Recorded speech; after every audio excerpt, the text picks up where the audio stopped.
Ukiona uko kwa mboma na hujawahi ingiana na wale wazazi wale wakubwa hapo, ujua kwamba hata ukifight itakataa.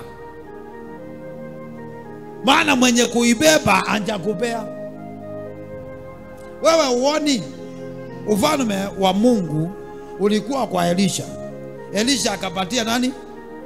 Elijah. Elijah hakupea mtu. Nenda uangalie vile watu waliteseka. Waliteseka wakitafuta mtu wa kuwaokoa. Wakaanza kuuawa. Mtu mmoja akauawa akawekwa kwa kaburi ya nani? Ya Elisha, akafufuka. Hiyo anointing ilienda kaburini.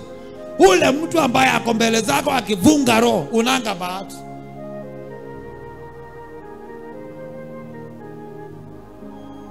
Bwana asifiwe sana. Naelewa kile navutisha. Lakini nashukuru Mungu, kuna baadhi ya watu wa kizazi hiki wameanza kuelewa wazazi ni kina nani. Hao wazazi wenu tu, hao tu.